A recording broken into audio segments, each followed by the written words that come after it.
सबसे पहली चीज़ है, आपने हर इंसान को जिसके बारे में आप जानना चाहते हो कि वो क्या सोचता है, उसके सोचने का तरीका क्या है, कैसे जीता है, कैसे फैसले करता है, किसी भी एक सिचुएशन में वो इंसान कैसा रिएक्शन दे रहा है उसको ऑब्जर्व करना है। एक सिचुएशन में नहीं, कोई भी बड़ी सिचुएशन उसकी लाइफ में आ रही है, वो कैसे रिएक्शंस दे रहा है उसको ऑब्जर्व करना है।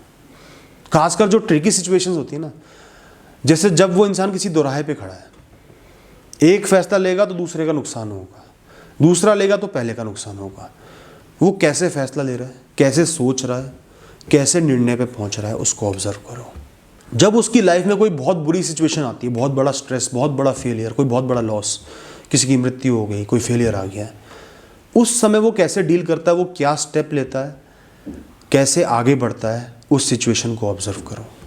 जब वो बहुत ज़्यादा इमोशनल होता है ना, फैसला लेना आसान नहीं होता, ऐसी सिचुएशन में जो वो करता है ना, वो उसे डिफाइन करता है। कोई इंसान ऐसे इंसान को बटर कर रहा है, चमचागिरी कर रहा है, तो ये इंसान कैसा रिएक्शन दे रहा है? क्या ये पिघल जाता है, नॉर्मल रहता है, समझता है कि वो इंसान क्या चाहता है? ये इंसान लाइफ में प्रॉब्लम से कैसे डील करता है? प्रॉब्लम्स को चैलेंज की तरह लेता है, डर जाता है, परेशान हो जाता है, या वो अपनी ऑर्डिनरी डे टू डे जो चॉइसेस होती हैं, हर दिन जो कुछ छोटे छोटे फैसले लेने होते हैं, वो कैसे लेता है?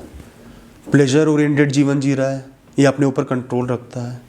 आज के लिए सोचता है, कल के लिए सोचता है? लोगों से कैसा व्यवहार करता है? किसी ने कुछ गलत कर दिया, कैसा व्यवहार कर रहा है, कैसा रिस्पॉन्स दे रहा है? कर्म के ऊपर ध्यान है या मज़ों के ऊपर ध्यान है? अपनी खुशियों का सोचता है या सिर्फ क्षण भर के मज़ों के बारे में सोचता है? इस तरीके से जो छोटी छोटी चीज़ें वो कर रहा है, छोटे छोटे फैसले ले रहा है, उनको ऑब्जर्व करो, बहुत कुछ समझ में आएगा। जिस इंसान को भी आप समझना चाहते हो ना, एक तो उनसे बहुत सारी बातें करनी होती हैं, दूसरा उनको कोई भी एब्स्ट्रैक्ट टॉपिक दे दो जिसका कोई भी फिक्स्ड आंसर नहीं है। ऐसा कोई टॉपिक दे दो जो ओपन एंडेड हो, वो अपने विचार व्यक्त कर पाए, गहराई से सोच पाए। जैसे उनसे भगवान के बारे में पूछ लिया, वो जीवन के बारे में क्या सोचते हैं वो पूछ लिया, किसी रंग के बारे में क्या सोचते हैं वो पूछ लिया, मृत्यु के बारे में क्या सोचते हैं ये पूछ लिया। ऐसा कोई भी टॉपिक दो जहाँ पे वो गहराई से सोच पाए, बहुत सारी बातें बोल पाए, अपने अंदर जो ओपिनियंस छुपे हुए हैं उनको बाहर लेके आए, बहुत कुछ जानने को मिलेगा। ऐसा इंसान जब भी बातचीत की शुरुआत करता है, कैसे टॉपिक से करता है? नए इंसान से बात कर रहा है तो क्या टॉपिक्स छेड़ रहा है, कितने कंफर्टेबली बात कर रहा है, क्या डिस्कशंस कर रहा है?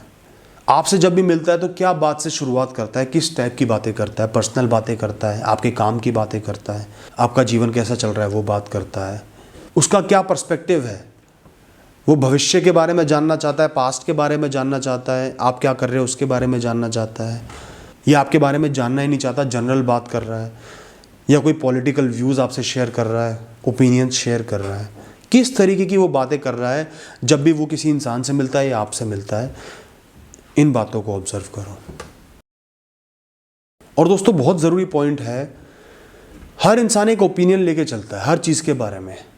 ओपिनियन फैक्ट्स नहीं होते, वो इन्फ्लुएंस्ड होते हैं हमारे एक्सपीरियंसेस से, हमारे सोच से, हम कैसे माहौल में रहे हैं, क्या हमने सुना है, क्या हम सोचते हैं। ये सब मिला के हम अपनी सोच को डेवलप करते हैं एक पर्टिकुलर कॉन्सेप्ट या पर्टिकुलर इशू या पर्टिकुलर चीज़ या इंसान के बारे में। और अक्सर क्या होता है, हमारे ओपिनियंस दूसरों से कॉन्ट्राडिक्ट करते हैं। लोगों के ओपिनियंस अलग होते हैं क्योंकि परिस्थितियाँ अलग होती हैं, जीवन जीने का तरीका अलग होता है, सोच अलग होती है। तो एक इंसान दूसरों के ओपिनियंस पर जो उनसे मैच नहीं हो पा रहे, कैसे रिएक्शन दे रहा है, वो उसके बारे में बहुत कुछ बताता है। क्या वो झगड़ा करने लग जाते हैं, अपने आप को ही जस्टिफाई कर रहे हैं कि मैं ही सही हूँ तुम गलत हो, बेसलेस लॉजिक्स देके, अजीब अजीब सी बातें बोल के, या वो आपके ओपिनियन को ग्रेसफुली एक्सेप्ट कर रहे हैं, आप भी सही हो सकते हो, मैं भी सही हूँ, अपनी बात को रख रहे हैं और आपकी बात को अप्रिशिएट कर रहे हैं, या लॉजिकल काउंटर्स दे रहे हैं और आपके लॉजिकल काउंटर्स को एक्सेप्ट कर रहे हैं। वो इंसान कितना मैच्योर है, कितना समझदार है, कितना लर्नड है, इस बारे में बहुत कुछ समझ में आएगा। इसके बाद आप ऑब्जर्व करो कि कोई इंसान बहुत अच्छी परिस्थितियों में, बहुत बड़ी सक्सेस मिल गई, कैसे जी रहा है, कितना बदलाव ले आया जीवन में, लोगों की रिस्पेक्ट नहीं कर रहा, लोगों को कुछ नहीं समझ रहा, सिर्फ ऐशो आराम का जीवन जी रहा है, या नॉर्मल है, ज़्यादा मटेरियलिस्टिक नहीं बन रहा, लोगों की इज्जत भी कर रहा है, लोगों की मदद भी कर रहा है। बुरे समय में कैसे रह रहा है, स्ट्रगल कर रहा है, मेहनत कर रहा है, कर्म कर रहा है, नहीं कर रहा, सिर्फ परेशान ही रहता है, नेगेटिव बातें ही करता है, कुछ सही नहीं कर रहा, चिड़चिड़ा रहता है, तो समझ में आएगा कितना वो स्ट्रांग इंसान है, कितना मैच्योर है, कितना कर्म योगी है, या कितना वल्नरेबल है, कितना इमोशनल है। तो दोस्तों ये कुछ पॉइंट्स मैंने आपको बताए हैं। किसी भी इंसान को आप समझना चाहते हो, जानना चाहते हो, उनके बारे में ये चीज़ें ऑब्जर्व करना, और धीरे धीरे आपको उनके बारे में बहुत कुछ समझ में आ जाएगा। जो आप उनके बारे में ओपिनियन फॉर्म करोगे ना, वो बहुत हद तक करेक्ट होगा, सही होगा, और उनसे डील करने में, बात करने में, इंटरैक्ट करने में आपकी बहुत मदद करेगा, और ख़ुद को इम्प्रूव करने में भी मदद करेगा। आप उनसे कुछ सीख भी सकते हो। अच्छी चीज़ है तो सीख सकते हो, बुरी चीज़ है तो सोच सकते हो कि मुझे ये नहीं करना। थैंक यू दोस्तों।